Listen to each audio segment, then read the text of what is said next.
இந்த நாட்டின் எதிர்காலம் தலைவர் ராகுல் காந்தியின் கையில் தான் இருக்கிறது.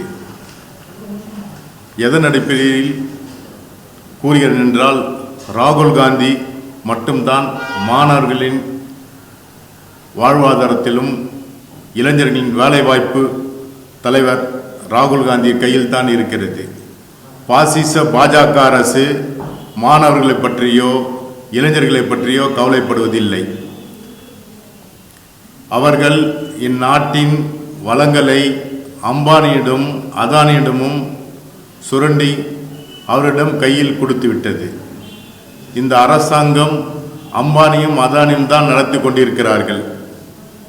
நாட்டின் முக்கிய பிரச்சனைகள் மடைமாற்றம் செய்வதில் வல்லவர்கள். குறிப்பாக கடந்த மே மாதம் 3ஆம் தேதி நடைபெற்ற நீட் தேர்வு வினாத்தாள் கசிவின் காரணமாக தேர்வு எழுதிய 22 லட்சம் மாணவர்களின் எதிர்காலம் பாதிக்கப்பட்டு கடும் மன உளைச்சலுக்கு ஆளாகி நாடு முழுவதும் 21 மாணவர்கள் தற்கொலை செய்து கொண்டுள்ளார்கள். இதன் காரணமாக நீட் தேர்வு ரத்து செய்து ஜூன் 21ஆம் தேதி மறு தேர்வு நடைபெற்றது. அதில் வரலாறு காணாத அளவுக்கு மாணவர்களுக்கு பங்கேற்பு குறைந்தது. சுமார் 2 லட்சம் மாணவர்கள் தேர்வு எழுதாமல் தவிர்த்தனர். இது மாதிரி பல தொடர்பு குழப்பங்கள் மற்றும் பயண சிரமங்கள். தேர்வு மையத்திற்கு குறித்த நேரத்தில் மாணவின் தந்தை தேர்வு மையத்திற்கு குறித்த நேரத்தில் அதிகாரியிடம் தன் மகளை தேர்வு எழுத அனுமதிக்க மன்றாடி தலையில் முட்டிக்கொண்டு மரணம் எய்திய சம்பவம் அரங்கேறியது. மறுதேர்வு நடத்துவதிலும் ஏகப்பட்ட குளறுபடி ஏற்பட்டது. இந்த துயர சம்பவத்திற்கு பொறுப்பேற்காத மத்திய கல்வி அமைச்சர் தர்மேந்திர பிரதான்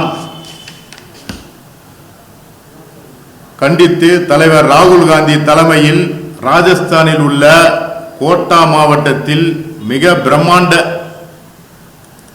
கண்டன பேரணி நடைபெற்றது. இதில் லட்சக்கணக்கான மாணவர்கள் கலந்து கொண்டு இது போன்று தொடர்ச்சியான விழிப்புணர்வுகளை பேரணிகளை தலைவர் ராகுல் காந்தி தலைமையில் நடைபெற்று கொண்டுதான் இருக்கிறது. ஆனால் இந்த நிகழ்வுகளை மோடியின் கோடி மீடியாக்கள் இரட்டடிப்பு செய்கின்றன. இது மட்டுமின்றி யுஜிசி நுழைவுத் தேர்வு அதிலும் ஏகப்பட்ட குளறுபடி நடந்துள்ளது. சென்ற வருடம் நடந்த தேர்வில்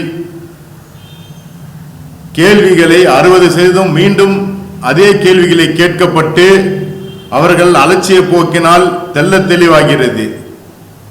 அதுவும் இன்றைக்கு நடக்கின்ற அரசாங்கம் மிக மோசமான அரசாங்கம். மோடி அவர்களும் அதானி அவர்களும் மோசமான மாணவர்களை பற்றியோ கல்வி மாணவர்களுக்கு விழிப்புணர்வு ஏற்படுத்துவதிலும் எந்த ஒரு கவலையும் படாமல் இன்றைக்கு அவர்கள் செயல்பட்டு கொண்டிருக்கிறார்கள். ஆனால் இந்தியாவிலே ஒரு மிக சிறந்த ஒரு தலைவர் ராகுல் காந்தி மட்டும்தான் நாட்டில் வளர்ச்சியை பற்றி மட்டுமே கவலைப்பட்டு கொண்டிருக்கிறார். இன்றைக்கு அரசியல் சாசனத்தையும் சரி நீட் தேர்வுக்கும் சரி ஒரு ராகுல் காந்தி மட்டும்தான் இன்றைக்கு போராடி கொண்டிருக்கிறார். ஏனென்றால் ராகுல் காந்தி மட்டும் இல்லை என்றால் இந்த நாட்டை துண்டித்திருப்பார்கள் மோடி அவர்களும் அமித்ஷா அவர்களும். அதனால் மாணவர்களின் வாழ்வாதாரமும் கல்வியும் இன்றைக்கு வேலை வாய்ப்பிலும் சரி மாணவர்கள் வாழ்க்கை ராகுல் காந்தி கையில் தான் இருக்கிறது. இன்றைக்கு ராகுல் காந்தி மட்டும்தான் இந்த நாட்டின் மிக சிறந்த ஒரு தலைவராக இருக்கிறார். நாட்டில் கவலைகள் எல்லாம் தீரப்போகிறது என்றால் அது 2029 நம்முடைய தலைவர் ராகுல் காந்தி தலைமையில் ஒரு நல்ல ஆட்சி அமையப் போகிறது.